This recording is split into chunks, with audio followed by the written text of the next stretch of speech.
Okay, we have disassembled the entire lower assembly of the 3x4 sander. Now we're going to reinstall the lower assembly. The motor and everything has been locked in with the lock ring. So to begin with, the white pad supports, there's a pair of them.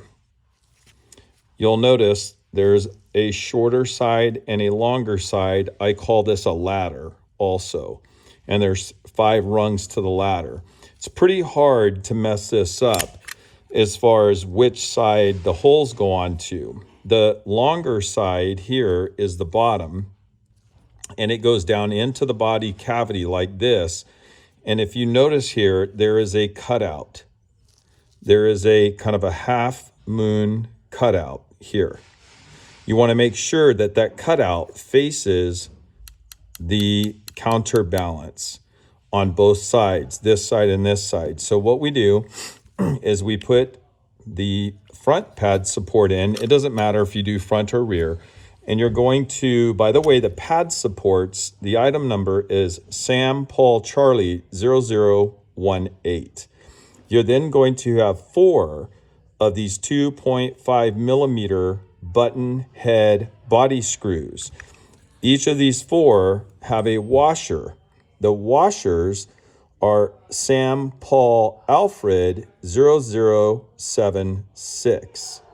And that is the washer for this button head screw. You're going to slide this into the hole down through the bottom or the top of the sander body. You're going to take a 2.5 millimeter Allen wrench and you're going to screw this button head bolt down into there. You're going to then go to the next one. You're going to do the same exact thing. Now I'm going to cheat and get our assembly driver. And I'm just going to do this to speed up the process. So I've got the front one installed. Now I want to install the rear one. Same exact thing. The cutout is going to face the motor. You're going to take your 2.5 millimeter button head screw with an Allen wrench, not an electric drill. And you're going to screw this down through the body of the tool. And now your pad supports are in place.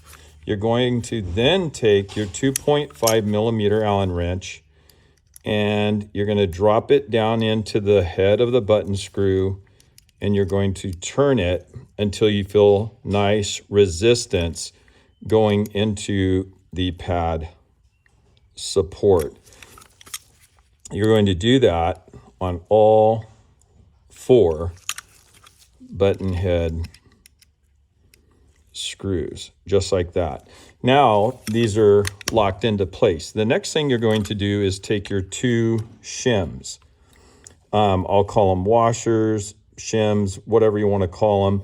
One is stiffer than the other. It doesn't matter which goes on first. They both have holes in them, and you're going to drop that down on this locator post that is on the spindle nut. Then you're going to take your blue plate. It looks like a sled with these raised edges here, and you're going to drop it down onto that locator pin.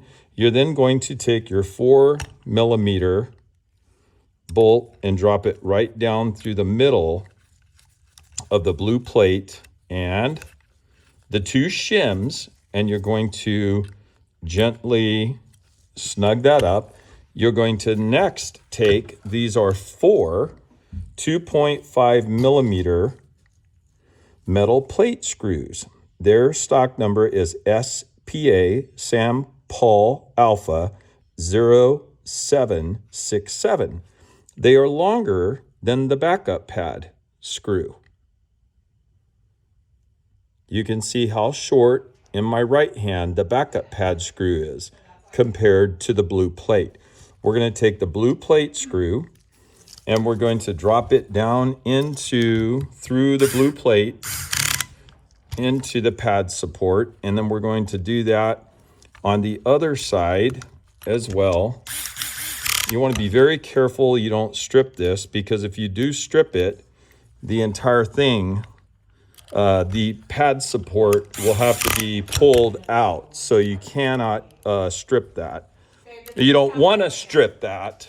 So, sorry for the, okay.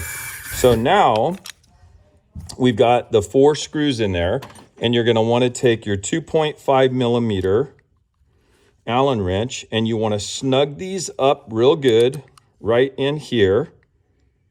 And you want to tighten them until you feel good resistance. And you want to make sure that this Allen wrench is dropped down into the hole of the pocket hole in the head of the screw. These are easy to strip if you're not paying attention. Then we're going to come back and take the 4 millimeter, and we're going to crank that down on the center.